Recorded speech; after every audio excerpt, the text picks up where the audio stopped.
Josiah Bartlett Center for Public Policy, signed the Declaration of Independence. He founded the New Hampshire Medical Society. He served as Chief Justice of the State Supreme Court and was our first governor.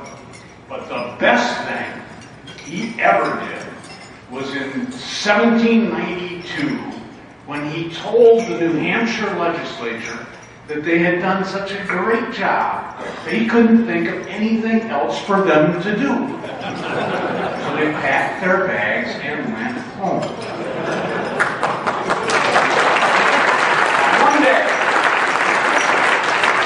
One day maybe, the Bartlett Center, the Meade family, the Sununu family, and all of you here tonight, you continue your good works.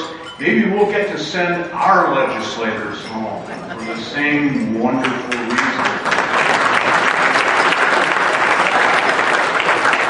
Or, failing that, just send them home. To send the proponents of big and irresponsible government packing was always the chief aim and object of the man we are here to honor tonight. We all know John H. Sununu, engineer, educator, entrepreneur, a tough little state's even tougher governor, the man who put the lead in the pencil of the George H.W. Bush administration, co-host of Crossfire who had the guests ducking for cover, and past chairman of the New Hampshire Republican Party, which proves that, among the many other things that Governor Sununu can do, is herd cats. We all know John Sununu, but it is my pleasure to introduce someone who knows him even better than we do. He knows him better as the result of being a fellow successful businessman in New Hampshire, as a result of being a fellow veteran of hard-fought political campaigns, as a result of being a fellow go-to guy in business and political consulting. But most of all, he knows John Sununu better as the result of being his son. Ladies and gentlemen, James Sununu. Thank you, James. Now, I was supposed to introduce a former New Hampshire governor who ranks right up there with Sununu and Bartlett. But I'm not going to introduce him because he isn't here. Governor Stephen Merrill has food poisoning. Before he ate this dinner.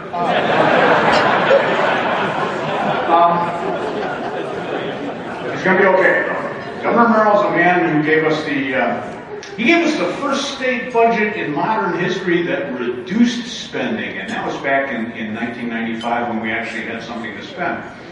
He was twice named the most fiscally responsible governor in America by the Wall Street Journal and the Cato Institute, the only governor to ever receive that award twice. He's our kind of politician, which is probably why he isn't in public office right now. Anyway, Charlie Arminghouse is going to read a note that Governor Merrill has sent us from his sick bed or his sick bathroom, as the case may be. Charlie, President George H.W. Bush. He doesn't have food poisoning, but he couldn't be with us here tonight either. Because he's from New England and he knows what the weather's like this time of year, and he loves you, Governor Sununu, but he's not crazy. So he didn't come. He did, however, send us a video, which we will come to in a moment. Now, in that video, the president has a lot of complimentary things to say about the governor. However, George H.W. Bush is too much of a polite and reserved Yankee gentleman to give Governor Sununu the two compliments you deserve most, and so I'm going to have to do it for him. Two most flattering things ever said about Governor Sununu are actually said by liberals, a whole bunch of liberals. They called him arrogant, because that's what liberals call a man of the right when he is right. They can't say you're wrong, they say you're arrogant. And they called him abrasive. Abrasive is the liberal term for being right and doing something about it. Now, with the president,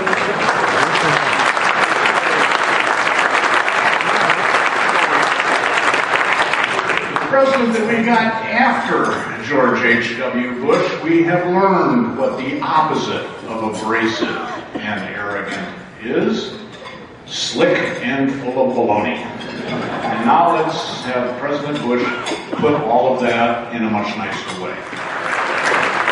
Now that was a president.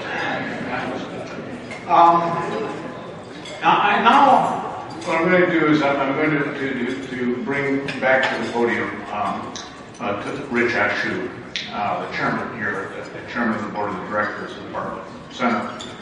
Rich's day job is as a senior executive at BAE Systems, the aerospace company that is the largest manufacturer in New Hampshire. Current project, first moose on Mars.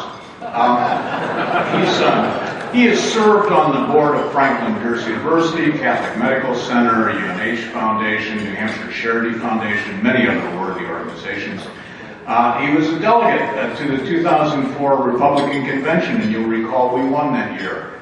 And Rich, you had better get back to delegating in 2012, if we're going to have a hope. He's been an active participant in every aspect, charitable, political, and economic, of the civil society that we so prize. And nowhere more importantly has he been active than here at the Bartlett Center for Public Policy. And so I want to bring him back up, but before I bring Rich back up here, I just want to take one more moment of your time to tell you about a political insight, what I feel is a brilliant political insight that I received from Governor Sununu. I once asked him if state and local politics were really all that important, and I got a lecture in mechanical engineering. Governor Sununu said we have to rely on local politics because of a basic principle of mechanical engineering known as the short control loop. Local government is a short control loop.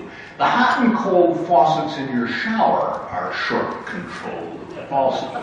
Now, if instead of being located in the shower stall, those hot and cold faucets were in the basement, that would be a long control loop. Now, it's not that a short control loop always works.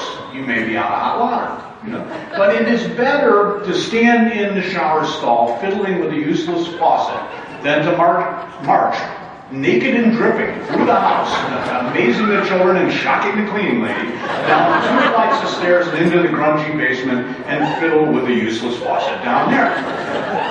See, if our neighbor on the local sewer commission votes to raise our sewer rates, we can go next door and yell at him or stuff a potato up the tailpipe of his car. Stuffing a potato up the tailpipe of the limousine of the President of the United States is a federal crime, or they'll make it one if I try. But despite the obvious common sense of Governor Sununu's short control loop argument, we're deaf to it. We're deaf to it. When something's wrong, we don't consult the sewer commissioner next door, even if what's wrong is backed up sewage. No, we go straight to Washington, and bypassing even the House and the Senate, we expect the President himself to take time off from trying to get his limo started and come over to our house with a plunger. Well, actually, it would be good to see President Obama do something useful.